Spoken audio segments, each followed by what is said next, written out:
Здравствуйте, дорогие друзья! Мы с вами находимся в Национальном художественном музее Республики Беларусь. Тут хранятся предметы искусства, наше национальное достояние, материальное культурное наследие нашего народа. К материальному культурному наследию относятся и колокола. И собрал нас в этом удивительном месте именно колокольный звон, звучащий символ нашего народа. Для того, чтобы звучал колокол, нужен человек, который, как волшебник, берет в руки языки колокола и начинает производить звон. Этой традиции звонить в колокола уже более 1000 лет. И звонарь сегодня учится звонить в колокола, наверное, как в далекие сказочные времена, потому что учитель показывает, как сказочник рассказывает про колокольный звон, а ученик эту сказку повторяет и воплощает в жизнь. То есть колокольный звон передается из уст в уста. К колоколам с глубокой древности было особенное отношение.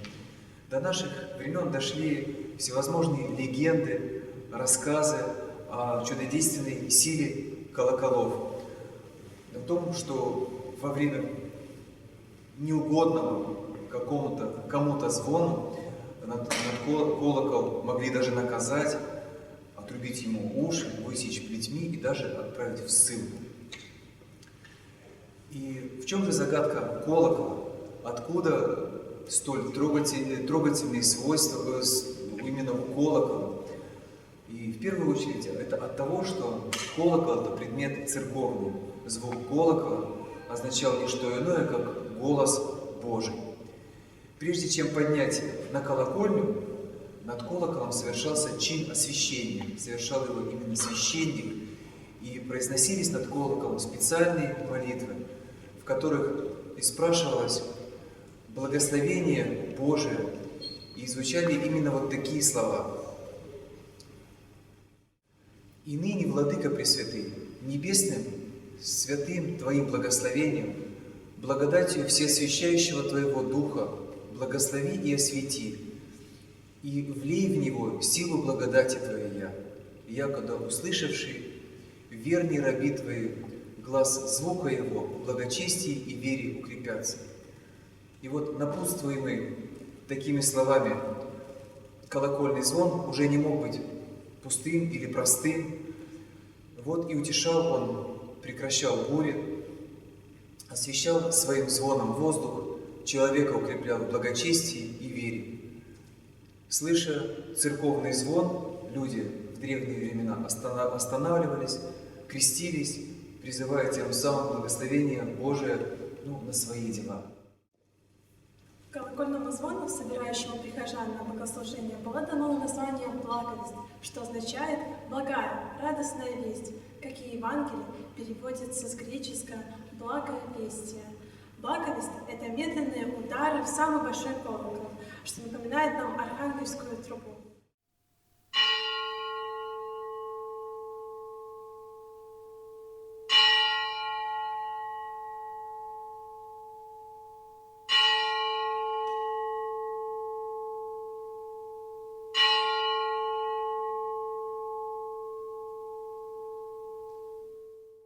Давным-давно, больше 1000 лет назад, появился погребальный перебор.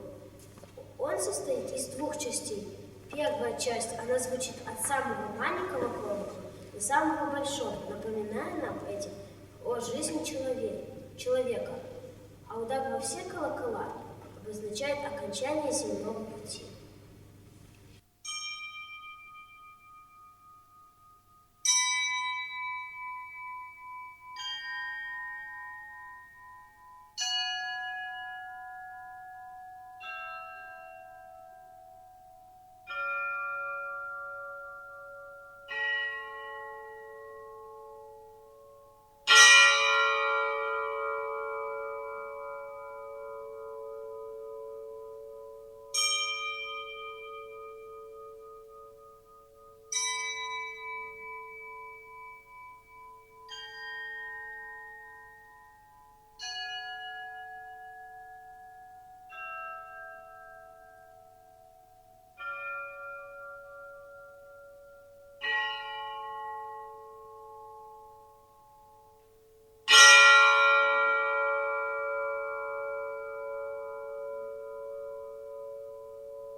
Первая часть – это перезвон от самого большого к самому малому колоколу, что напоминает нам о том, что сам великий Бог послал на землю своего единственного Сына Иисуса Христа для нашего спасения. Второй звон – это праздничный трезвон.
апреля православные верующие совершают память святой праведной Софии Слуцкой из рода князей Альриковичей.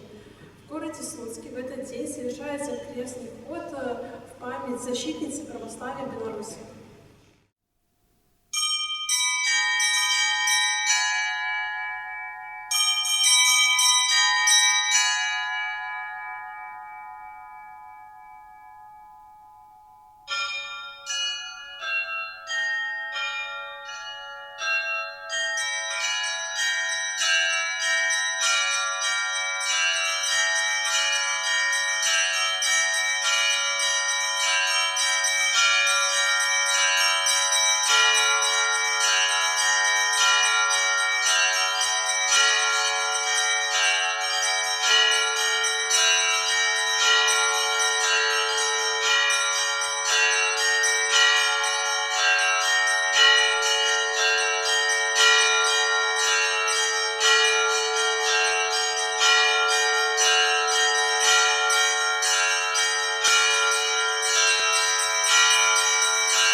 Апреля празднуется праздник Успения Божьей Матери.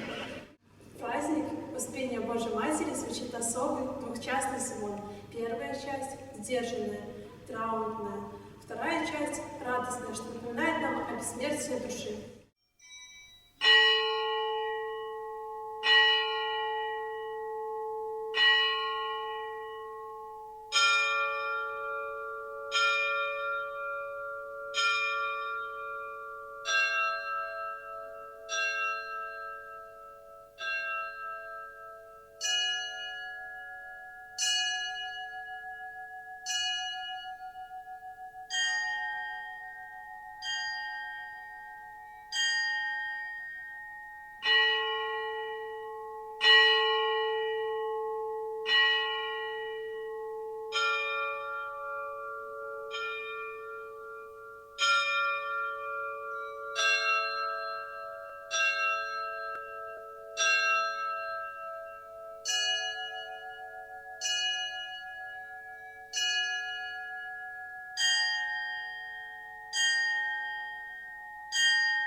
Когда хотели подчеркнуть женскую красоту, говорили «красная девица». Самое дорогое царское одеяние было красного цвета. Ну и, конечно, самый красивый звон звучал в пасхальные дни и получил название «Красный звон». Исполняли его несколько человек.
Колокольный звон называется верховным народным искусством.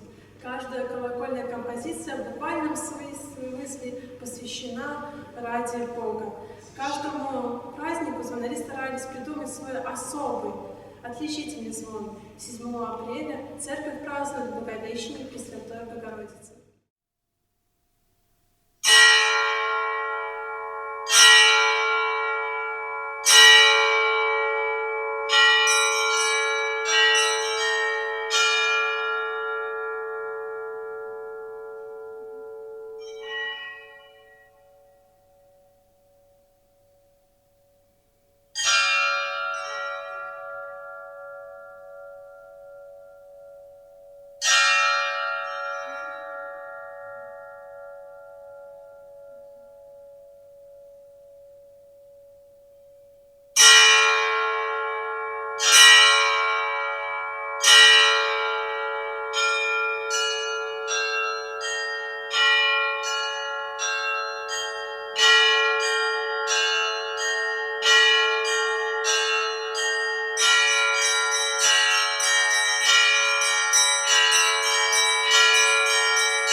Обучение колокольному звону происходит как рассказ сказки.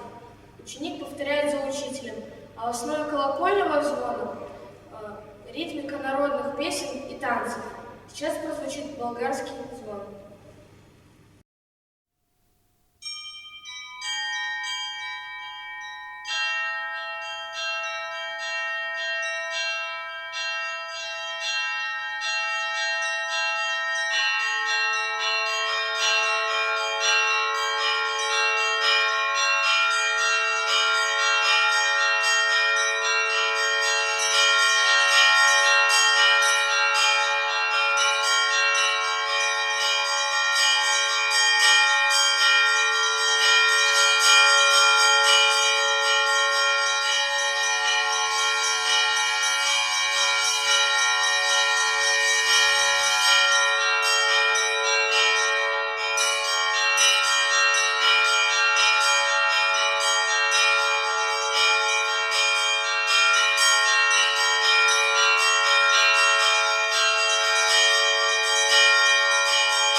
С традициями колокольного звона вас сегодня познакомили учащиеся средней школы номер 37. Это детский колокольный ансамбль «Колокольчик», Мартин Раула, Мирон Яровой и Степан Яровой, и ученики разных лет школы звонарей, отделения звонарей Минского духовного училища Лукашов Анна и Бирюков Иларион.